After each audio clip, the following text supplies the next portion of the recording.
টাকা আত্মসাতের জন্য আমরা সব সময় চিন্তা করি।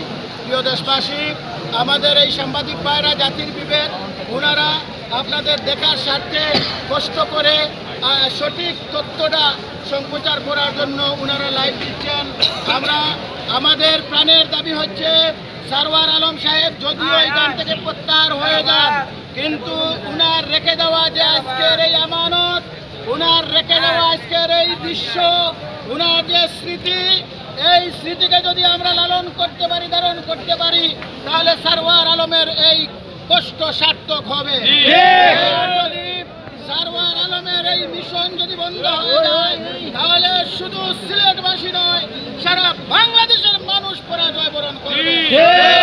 আমরা মাথা উঁচু করে দাঁড়াতে হলে এবং শাহজালালের মিশনকে যদি আমরা চালিয়ে যেতে চাই, ওনার আদর্শ যদি আমরা বাস্তবায়িত করতে চাই, তাহলে আমাদের এই দরগার মানুষের মানত এবং আমানতের টাকার সহ্যতা, আজকে দেখা যায় পেশাব করলে 10 টাকা আর পায়খানা করলে 20 টাকা, টাকা, অথচ এই দরগায় আজকে আমরা একটা অনুভব করলাম কমপক্ষে প্রতিদিন 4 থেকে 5 লক্ষ টাকা শুধু ডেকে আসে। আচ্ছা মুরব্বী, ওই যে বিগত দিনে যে টাকাগুলো আত্মসাৎ করা হয়েছে, এই বিষয়ে কোনো আপনার প্রতিক্রিয়া আছে?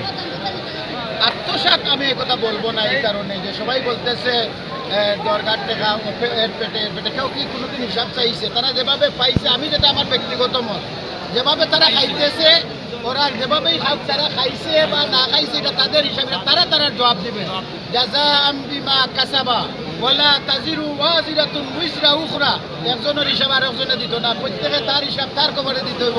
ফামান ইয়ামাল মিসকালা যাররাতিন খাইরান ইয়ারা ওয়া মান ইয়ামাল মিসকালা যাররাতিন শাররান ইয়ারা।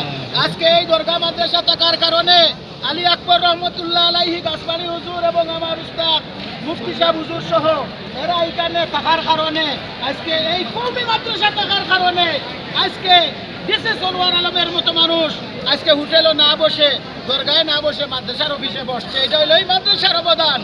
আমি দুঃখের সাথে আজকে প্রতিবাদ জানাতে চাই, আহলে সুন্নাত ওয়াল জামাতের নামধারী একজন ব্যক্তি ফেসবুকে এসে বলেছে এখানে কওমি মাদ্রাসা থাকতে পারবে না, সেখানে নাকি আরো কি মাদ্রাসা তারা চায়। আমি সিলেটবাসীর পক্ষ থেকে তার এই ফেসবুক পোস্টের বিরোধিতা করে এটা প্রতিবাদ জানিয়েছি।